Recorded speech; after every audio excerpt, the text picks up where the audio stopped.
Y'all call me Bill Snatcher, just a brother for the rapture. I hang live, holding on strong, hard to capture. Extravagant, resurrect the track and it's militant. And I react like a gauntlet and start killing. It's manifested.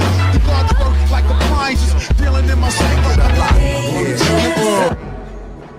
Before we go any further, just want to say today's video is going to be brought to you by Fandomion. If you want to buy some really awesome anime merch from My Hero Academia, Attack on Titan, and Haiku, and so many other anime, I recommend using my link in the description box to check them out. And there's free worldwide shipping on orders over $39. You'll also get an additional 5% off using my promo code down below. For any of you guys who might be interested or on the fence, I highly recommend checking out their website. Pay attention to the size chart. That'd be the biggest thing I would tell you guys. But with that being said, though, let's jump back into today's video. Yo, what's going on, everybody? It's your boy Naruto Explain here, bringing you guys another Boruto Naruto Next Generations discussion. And today, I want to talk to you guys about a major moment from Boruto Chapter 71, where Amado revealed that 1, he had a shutdown code programmed in the Kawaki, and 2, Amado was going to introduce Konoha to Ada and Daemon. What I wanted to do in particular is talk to you guys about whether or not this is actually a good idea for Naruto to allow Ada and Daemon to join Konoha. In my opinion, right now, Naruto is playing a very dangerous game if he even considers allowing this to happen. If Naruto does see Amado coming up to Konoha with 2 brand new mechanically enhanced humans who have power that goes beyond Jigen, and he just allows them to enter into the village, he's playing with fire right now. By allowing them to join Konoha, Naruto essentially is shifting more power into the court of Amado and doing the exact opposite of what he told the Kages during the 5 Kage summit after Ishiki died. Naruto was warned by the Kages that Amado appeared to be making moves and making messes for him in order to be the one that cleans him up. Also, he can gain good favor with Konoha. Shikamaru pretty much said that this was the case to Amado's face when he told him on the Hokage rooftop that he felt like everything that had occurred in the last 6 months was proceeding according to Amado's plan. Ada in the last manga chapter pretty much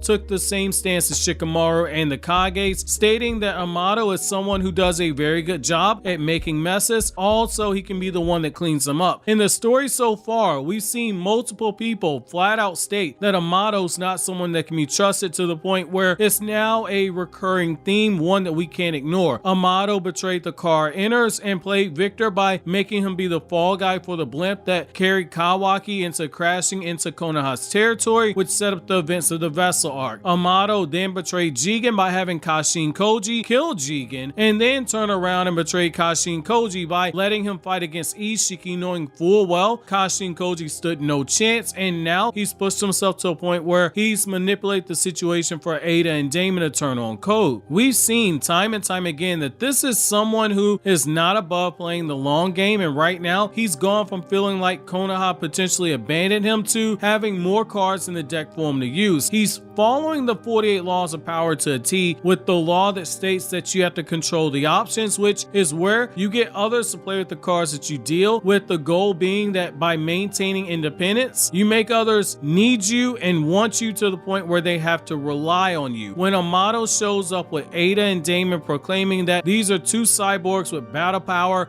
above Jigen, and even states that not even Code was strong enough to fight them off, something that Daemon's very likely to brag about, it makes for a very complicated scenario to overlook, especially given the fact that Amado had already told Naruto and Shikamaru that he had cyborgs that were stronger than Jigen. Naruto will be in a position as Hokage where he has no choice but to accept them into the village, just as Amado manipulated the situation to force Naruto to give him citizenship in the Konoha by placing a fake bomb around Shikadai's neck, making Shikamaru someone who is normally calm, cool, and collected, and 10 steps ahead of everyone else, get thrown off of his game to the point where we see him act out of character with this emotional outburst where he's choking Amado out of rage. It's a tactic that Madara used in the war, only it's a less violent tactic that he used. Madara took out the brain of the enemy by destroying Shinobi HQ with the Ten Tails, and Amado briefly took it out by throwing Shikamaru off his game when it came to using Shikadai as bait. Naruto is in no position to turn down Amado. Code's path to victory is pretty straightforward. He just needs to capture Boruto or Kawaki and feed them to the Ten Tails, at which point he can produce a chakra fruit and upgrade his body to Otsuki. Naruto knows he has to keep Boruto or Kawaki with him. Losing either one of them means the end of the world for the most part when we consider this. Amado showing up with 2 cyborgs characters who we saw one outright defeat Code and the other confirm that she can kill Code if she wants to, Naruto knows that this is an opportunity he cannot refuse. This is an offer he cannot refuse. Even worse, Shikamaru was the one who opened up the door by offering Ada citizenship inside of Konoha. They can't refuse if Amado makes this offer. However, this is again Naruto putting too much power into the hands of Amado. The upgraded ninja tech that Konoha is working on is because of Amado. The Delta clone that we see working for Konoha was made by Amado. Now Ada and Daemon, the beings who are strong enough to take down Code, they'll be joining Konoha. On top of that, Amado, on top of giving Kawaki the karma behind everyone's back, also programmed a shutdown code into Kawaki without telling anybody, and he has reasons for wanting Kawaki that he's not disclosed yet. Now the person who's stronger than Naruto, his adopted son Kawaki, can only be controlled by Amado, who also happens to have a ulterior motive for Kawaki as well. As Hokage, Naruto, someone who hasn't been the smartest person when we consider everything, has been playing with the cards that Amado's given him the entire time, and he's seen reacting the entire time to each situation. He's making the mistake of always reacting to somebody else's actions. When you're constantly doing so, you can't see the entire chessboard clearly,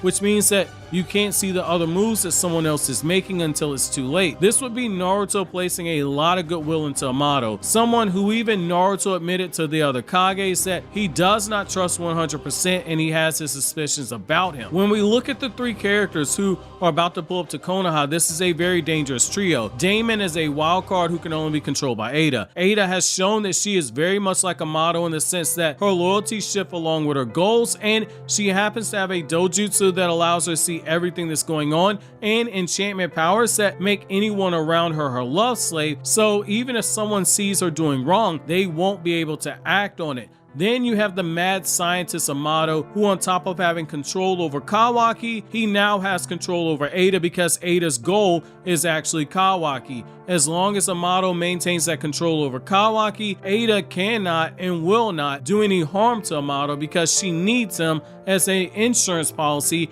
in case anything goes wrong with Kawaki. It's a no-win situation. If he turns him away, he loses his best chance to protect his biological son Boruto and his adopted son Kawaki. If he lets them join Konoha, he's even further made himself vulnerable to Amado and invited in two cyborgs who are strong enough to kill everyone in the village if Amado can convince them to do so. Frankly put, I don't envy Naruto's position at all because he's in a very hard place. Any decision that he makes, he's gonna have people criticizing him, from his advisor like Shikamaru to his right-hand man and Sasuke to his Kage peers who don't trust Amado at all. However, that's why I turn this over to you guys. What do you guys think Naruto should be doing? While you consider that, consider watching these other videos you see on the screen right now.